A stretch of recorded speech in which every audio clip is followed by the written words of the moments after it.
It's interesting to have you on now because you're talking about how the community has become part of your focus. And I'm actually in the middle of a reinvention as well. And I'm having a bit of an identity crisis because focusing on the community has caused me to stop and rethink my real estate business. And I'm like, you know what? Like putting 30, 40 grand a month into PPC and PPL, it's at a certain point. If I'm not ready and I don't have the team ready to pick up the phones, it's not the best use of my time, but I still need to feel like I'm an active real estate investor. So how do I manage the community and get into deals? And I think what you're doing is an interesting topic because you just said your main focus is the community. So you're not doing the cold calling and text messaging and marketing every day for real estate deals, but you're still like real deep into some amazing real estate deals. So talk about how your acquisitions process has changed while building a community, because I think that that's very timely for probably a lot of people that are listening, aside from just myself. Yeah, it's funny because everybody wrestles with that. Nobody wants to be the guru who used to buy real estate. Yeah.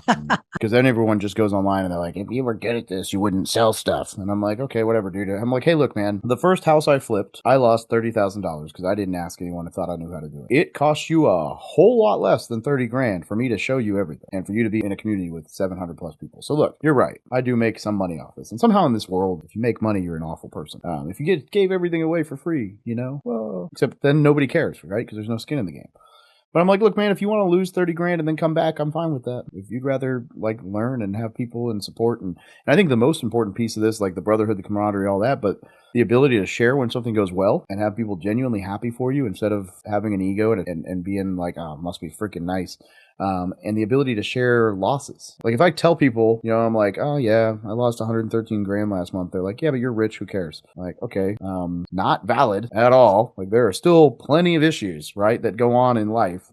And you can't have those conversations. I was laughing with someone the other day. I was like, if I make 100 grand, everyone wants a piece of it. If I lose 100 grand, nobody gives a shit. It's a very one way, which is fine. But having that community where you can talk about failures and people support you and are there for you just as much as they do wins without having a chip on their shoulder in either case is huge. But nobody wants to get into that space. And for a little bit, I was in that space where I wasn't buying deals and I kind of like almost started feeling like a little bit of I'm like, man, what am I doing? Well, what I was doing was I was consolidating my rental portfolio a little bit. I was working out some fires, doing some capital raise for some other deals.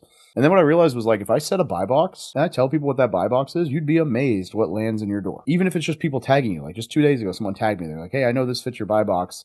Tag. And it was I think it's a 19 unit downtown Branson, Missouri Airbnb, property. It didn't pass what I was looking for. And honestly, I have so many projects going on right now that I couldn't take it on anyway. But I mean, currently we're working through 4 deals. I'm underwriting 2 other ones. And I wrote an offer on a lake house last night. And so like for the event space, and every single one of these, barring the lake house, has fallen in my lap. And the lake house I found because I was looking for comps for something that did fall in my lap. And I was like, ooh, actually this one's a better fit. Let's look at this one. And to be fair, like even the loft, like I'm buying this loft and that guy's like, hey, I have a lake house. And I'm like, oh, okay, let's talk.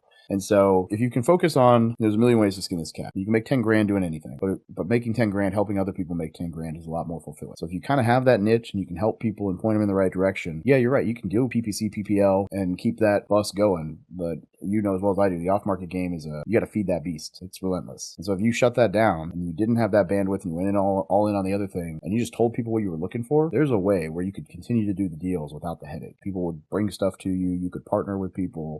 There are even coaches who get, they just take like a percentage of the deal to walk people through the deal. That's not necessarily my favorite, way to do it. I don't want to profit off their upside, but also it could work, right? And so there's a lot of avenues there where you can continue to land a lot of deals. And again, you've got the track record of having done it. The fact that you just said you're running $30,000 of pay-per-click, pay-per-lead ads, that's the top 1% of people hunting deals. So even if you stopped doing that, the knowledge base that comes with the fact that you had been doing it is huge. That's very well said, man. Yeah. I like that.